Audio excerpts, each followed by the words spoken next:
¿Qué tal, mis ciberamigos y hermanos en la fe? Soy Jimmy Carranza. Bienvenidos a su canal. ¿Qué me gusta hacer? A mí me gustan hacer muchas cosas. Me gusta nadar. Me gusta tocar guitarra. Vengo a ti, mi Señor. Me gusta leer un buen libro.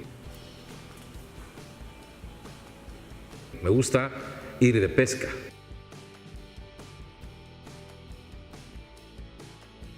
A mí me gustan muchas cosas.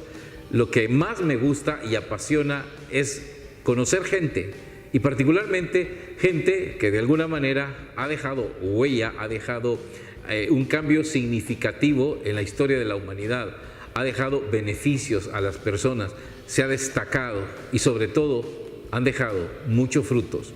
Por eso, una de las pasiones que tengo es fructificar. Yo no sé si cuando yo me muera voy a ser una de las personas que dejó un cambio o dejó un buen fruto. Trato de hacerlo, no lo sé, pero el esfuerzo es día con día.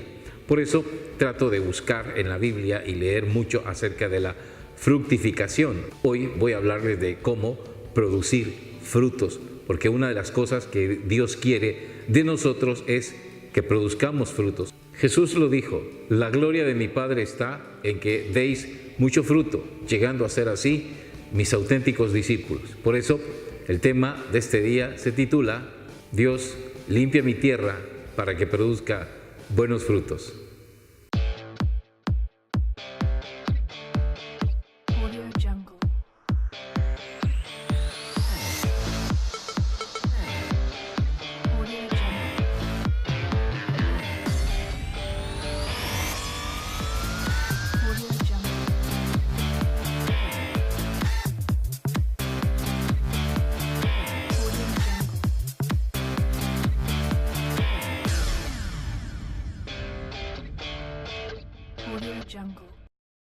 Una de las parábolas más conocidas, más famosas de nuestro Señor Jesucristo es la parábola del sembrador. Pero antes de leerla, quiero hablar un poquito del contexto de esta parábola. Es que una de las cosas que Dios siempre ha visualizado en el hombre es la posibilidad de que el ser humano sea como la tierra, pero la tierra fecunda. Una tierra sobre la que Él derrama la lluvia, derrama la nieve, para que la tierra se empape y al mismo tiempo pueda producir frutos. Pero parece ser que hoy en día esa tierra está muy árida, muy sufrida. La palabra de Dios dice que sufre dolores de parto. Una de las cosas que más visualiza Dios de la humanidad es la angustia en la que vive, y cada día que pasa las cosas se ponen de mal en peor. Por eso es importante que las personas, los buenos, empecemos a dar frutos, frutos que alimenten la tierra, frutos que permitan que nuestra vida, la humanidad, mejore día con día. En esa parábola Jesús nos habla de la posibilidad de fructificar siempre y cuando cumplamos ciertas condiciones. Por eso quiero compartir con ustedes la palabra de Dios en el Evangelio de San Mateo, en el capítulo número 13. Vamos a leer los versículos del 3 en adelante, y dice así: decía Jesús: salió un sembrador a sembrar, pero al sembrar unas semillas cayeron a lo largo del camino, y vinieron las aves y se las comieron. Otras cayeron en pedregal, donde no tenían mucha tierra, y brotaron enseguida por no tener hondura de tierra. Pero en cuanto salió el sol, se agostaron, y por no tener raíz, se secaron. Otras cayeron entre abrojos, pero crecieron los abrojos y las sofocaron.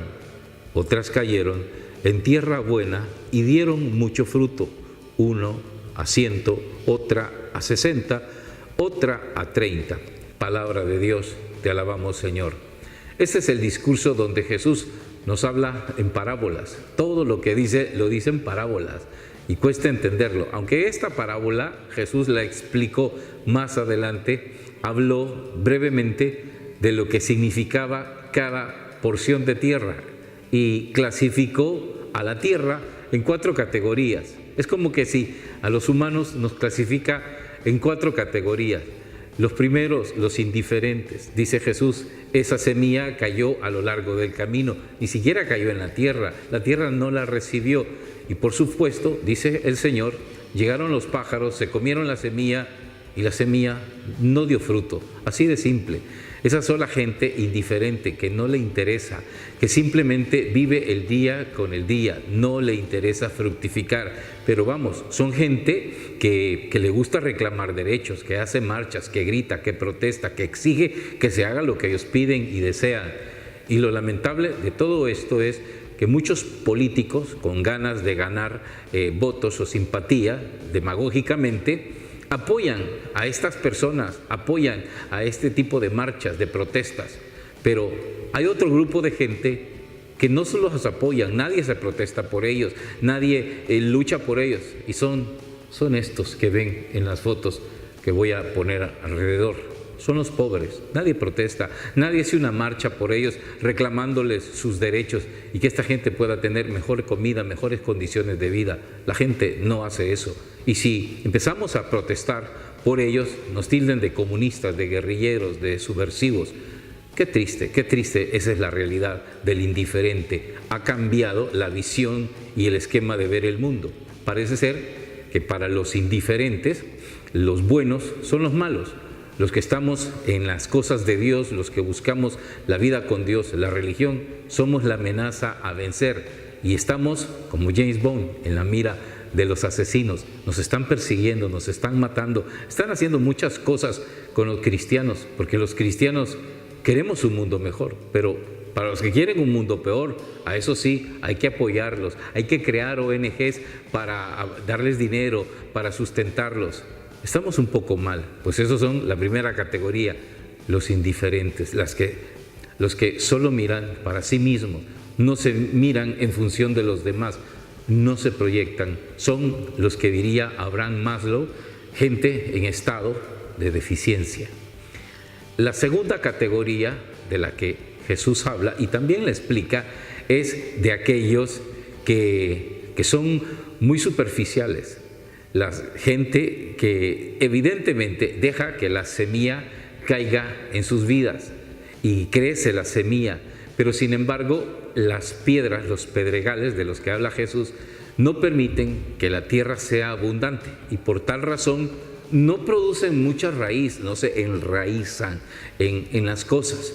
Y eso es lo malo con la gente que no profundiza en las cosas de Dios, porque luego, como dice la parábola, viene el sol que representa las crisis, los problemas, los agobios del día con día, todas las situaciones adversas que a todos nos toca vivir, no solo a usted, no solo a mí, a todos nos toca vivir, solo que estas personas cuando llegan esas crisis se sienten agobiadas y terminan secándose, muriéndose, apartándose de Dios, haciendo otras cosas, buscan el vicio, buscan las drogas, buscan el alcohol, buscan la pornografía, buscan tantas cosas para desahogarse, para tratar de salir adelante en medio de sus situaciones adversas.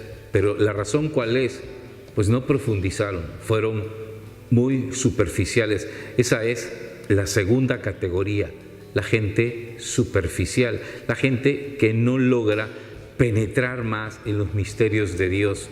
Les simpatizan algunas cosas, como que si estuviera de moda, hoy está de moda ser cristiano, hoy está de moda tomar un curso, tomar un retiro, hoy está de moda la visita de la Virgen en las casas, como que fuera solo eso, una moda, pero el cristianismo no es una moda, no es un arete que te prendas, no es un piercing que te pones, no es un tatuaje que te pones, no es eso. La vida cristiana es eso, es una vida en la que necesitamos profundizar, echar raíces. Hace más de 30 años que yo tuve la oportunidad de conocer de Dios. Y en esos 30 años, yo le llamo 30 años de vuelo, pues he tenido que profundizar. Cuando vinieron las crisis, cuando vinieron los momentos difíciles, cuando vinieron las situaciones adversas, bendito Dios, bendito sea Dios, que tenía raíces que me sostuvieron y me permitieron estar donde estoy. Pero a pesar de que tuve raíces, pues tambaleé mucho, me fui de lado, estuve muchas veces a punto de caer.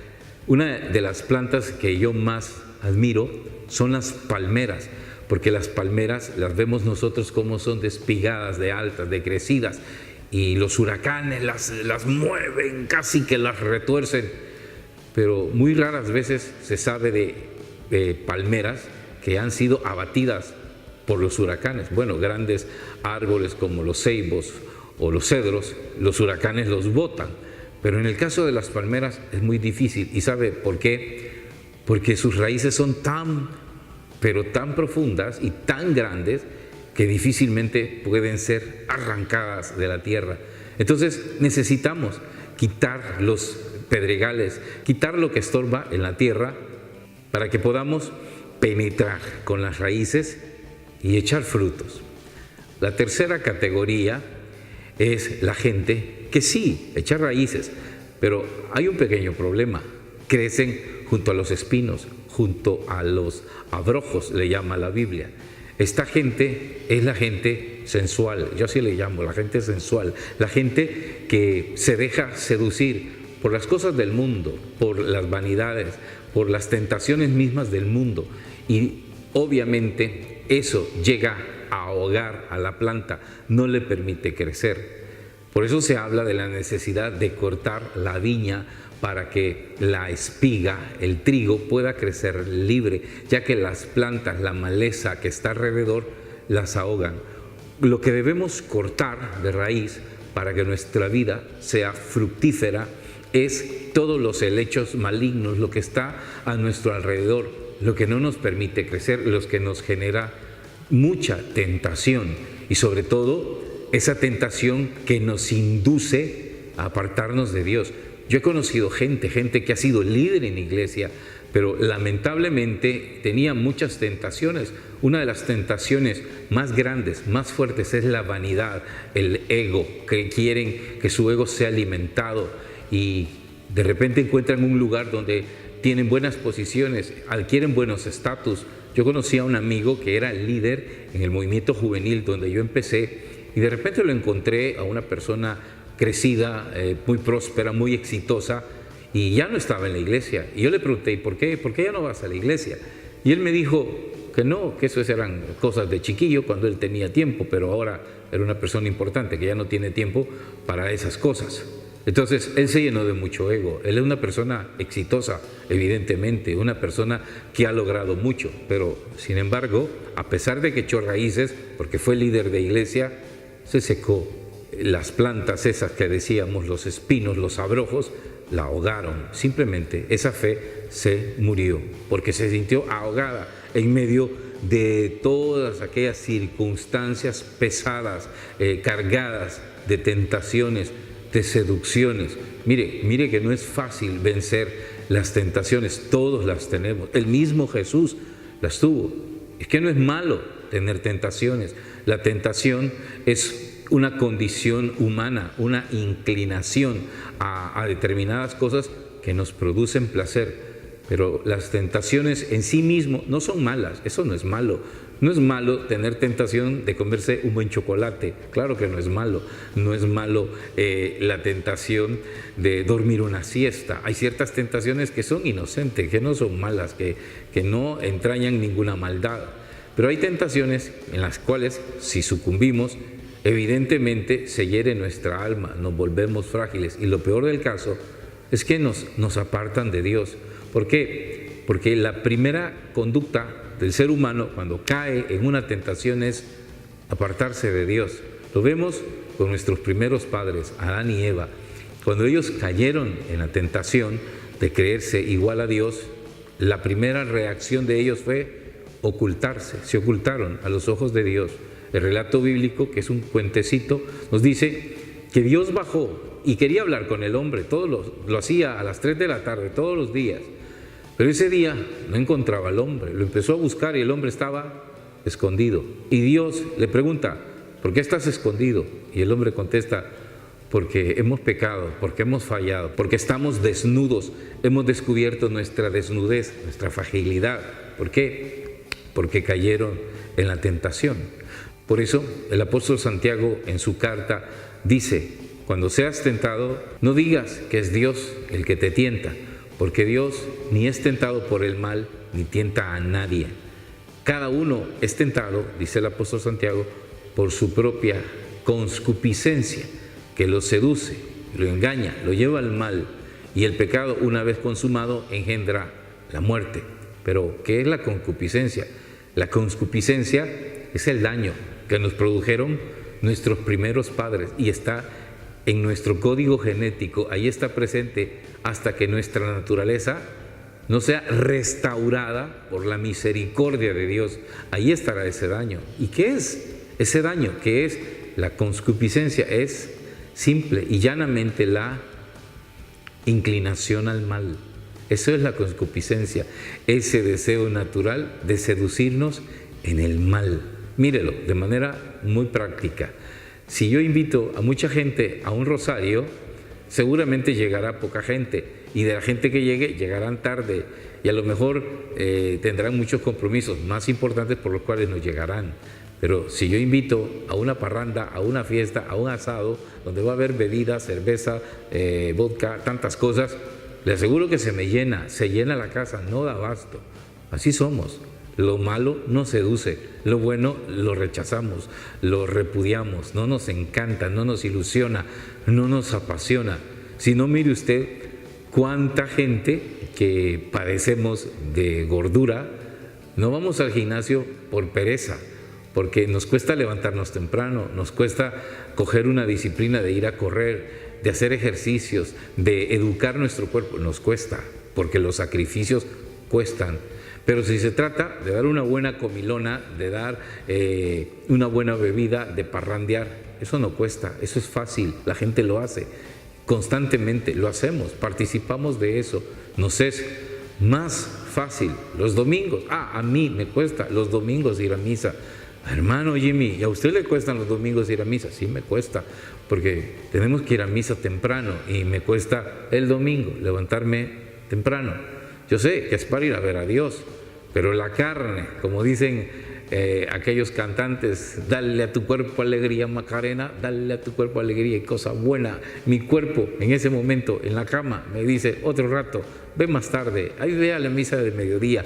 Llega a la mediodía y me dice la carne, ahí vete a la misa de 8. Y así vamos, y de repente llega la misa de 8, ay, hoy no, me invento algo, y ya no voy. Eso nos pasa, me ha pasado a mí, me he tenido que confesar por eso.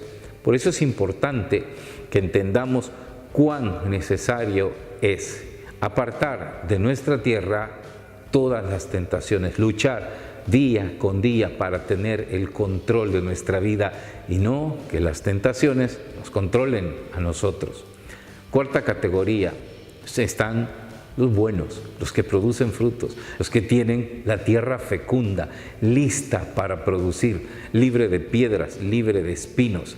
Por eso, el buen sembrador, y como dice la parábola, mire que aquí hay una especie de redundancia gramatical. Salió el sembrador a sembrar. ¿Y qué va a hacer si no es a sembrar? Ni modo que vaya a correr, a caminar. Salió el sembrador a sembrar. ¿Por qué? ¿Por qué esa redundancia? Porque eso es lo que hace el sembrador, sembrar la semilla, nada más. Eso es lo que le corresponde. Pero producir los frutos nos corresponde a nosotros, a la tierra fecunda. Por eso yo debo luchar porque mi tierra esté en óptimas condiciones para producir, limpiarla de todo lo nocivo que yo tengo. ¿Qué cosas nocivas? Bueno, ya dijimos primero la superficialidad, debo de quitar eso. Segundo, las tentaciones. Y yo voy a añadir otros elementos nocivos que a veces tiene nuestra tierra, los complejos. Si somos gente muy acomplejada, gente que hemos pasado por la vida sufriendo los reveses de esa misma vida, los ataques de las personas, las malas crianzas de nuestros padres, las malas conductas que hemos aprendido en la calle y tantas cosas que nos han convertido en personas llenas de complejos, complejos que no nos permiten salir adelante, desarrollarnos, defendernos, actuar, decidir. Es triste, pero eso impide muchas veces que produzcamos. ¿Cuánta gente muy capaz tiene lo que se llama el síndrome del elefante cautivo? ¿Y cuál es ese síndrome? El síndrome del elefante cautivo es aquel que se desarrolla cuando a un elefante, desde pequeñito, lo tienen atado de una pata a una cadena, y esa cadena a una estaca como de este tamaño aproximadamente.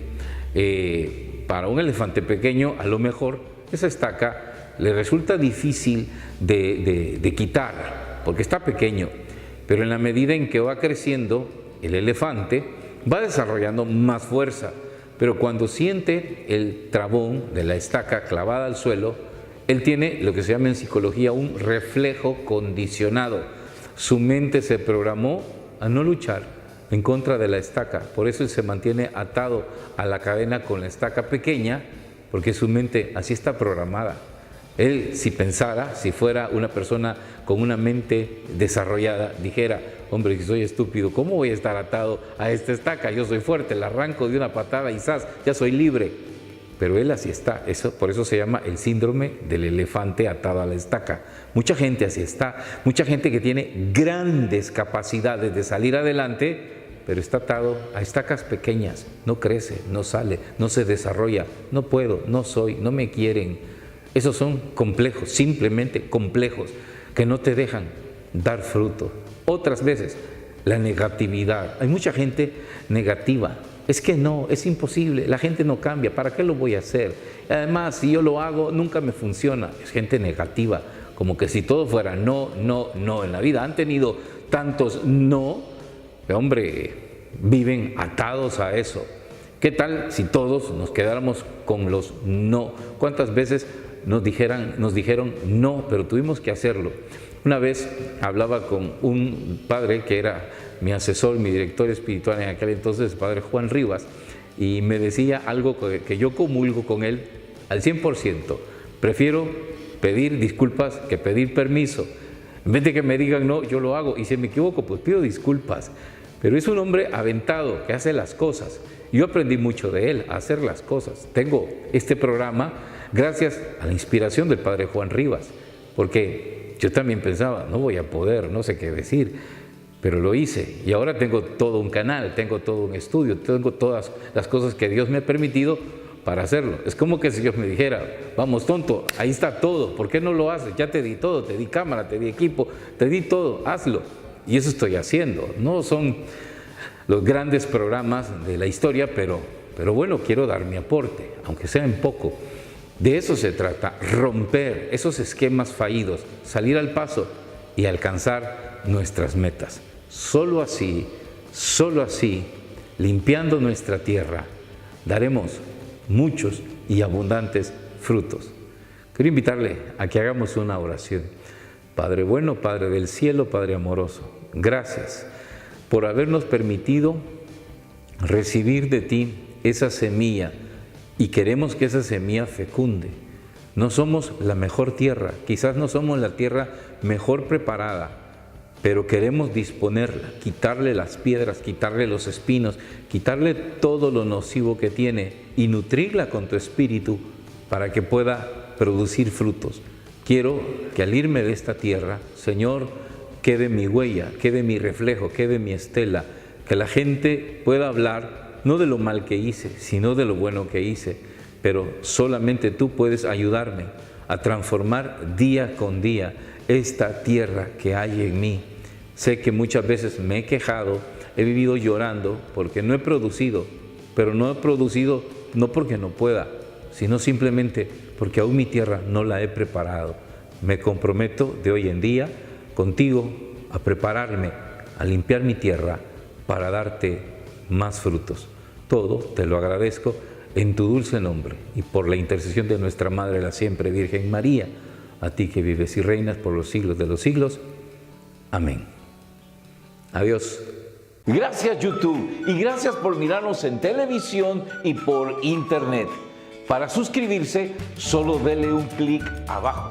Coméntenos, regálenos un like y no deje de unirse a todas nuestras redes sociales. Y recuerde, somos la iglesia que Cristo fundó, somos la Iglesia Católica.